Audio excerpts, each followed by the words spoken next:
Greetings, shutterbugs, podcasters, and tech junkies. This is your host, Bigbobby, coming to you once again from the heart of Studio L7. If you've ever found yourself lost in a sea of ISO, aperture, and shutter speed, or you're stuck deciding whether to use a dynamic or a condenser microphone for your next podcast episode, you're in the right place. Before we dive into today's juicy topic, I have a confession to make. I, Bigbobby, your trusty guide through the wondrous landscapes of photography, podcasting, and B2B filmmaking, am lost. Yes, you heard it right. Lost. Lost in an inbox flooded with questions about growing a podcast. Today we're addressing these SOS signals from our listeners, and in true Studio L7 fashion, we'll be doing it with humor, wit, and probably a terrible pun or two.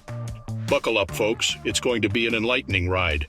Now, before we delve into the science of growing your podcast, let's make one thing clear. Growing your podcast is a broad term, sort of like improving your photography. Just like how improving your photography could mean anything from developing a steadier hand to mastering the art of underwater basket weaving while blindfolded in a shark tank. On a Tuesday, growing your podcast could mean a lot of things. So, let's break this down into smaller, chewable bites that even my pet parakeet Snap can digest. Let's start with the first bite. Content is king. I know, this phrase is so overused. It's like the stale bread at a buffet, but hear me out. In the podcasting world, content is more than king. It's the king, the queen, the whole royal court. It's like the lenses in your camera kit. The better the quality, the more brilliant the picture. To make your podcast a hit, it needs to be informative, entertaining, and unique.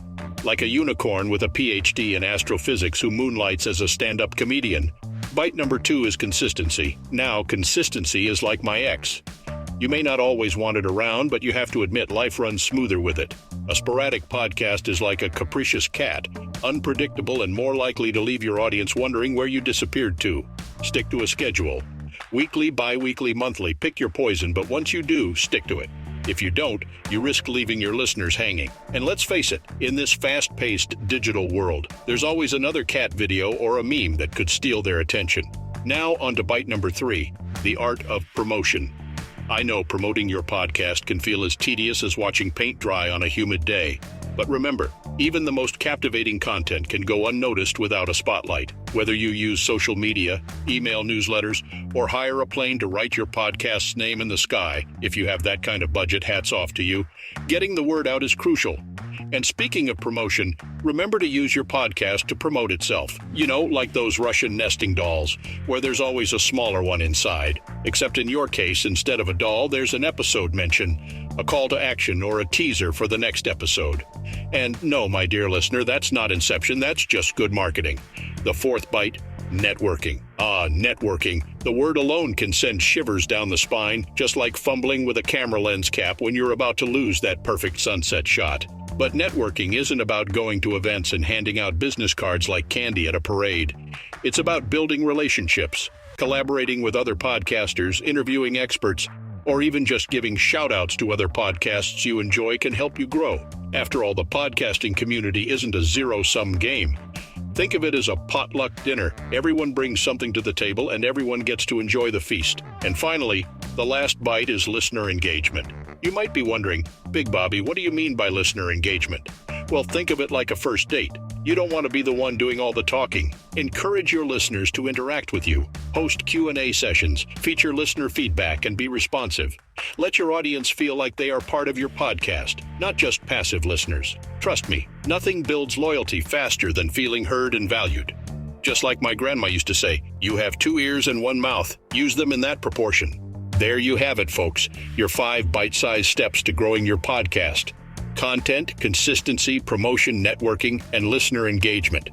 Follow these steps, and who knows, you might just find yourself with a fan base rivaling the number of lens caps I've lost over the years. But remember, as with everything else in life, there's no one-size-fits-all solution. Feel free to tailor these steps to fit your style, your audience, and your podcast. In the world of photography, podcasting, and B2B filmmaking, it's all about finding your unique angle and focus. So keep experimenting, keep learning, and keep growing. And remember, the fun is in the journey. This is Bigbobby signing off from Studio L7, reminding you that life's too short for bad photos, lousy podcasts, and missed opportunities.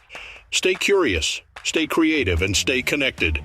All right, folks, we've had our laugh, we've talked tech, we've dived deep into the business of it all, and hopefully learned a thing or two about framing our shots in life. And I don't just mean with a camera. Remember, folks, the only bad photo is the one you didn't take. Unless, of course, you accidentally left the lens cap on. Then it's just a very artistic statement about the void. I'm Bigbobby, reminding you to keep those apertures open, your recorders on standby, and your creativity at 24 frames per second. You've been listening to Studio L7, the only podcast where we believe that a picture is worth 1,000 words, but a good soundbite, now that's priceless. So until next time, keep focusing on the big picture, and remember, never say cut until you're ready for the credits to roll. Signing off from Studio L7, it's Bigbobby saying, keep it in frame, folks. Stay inspired.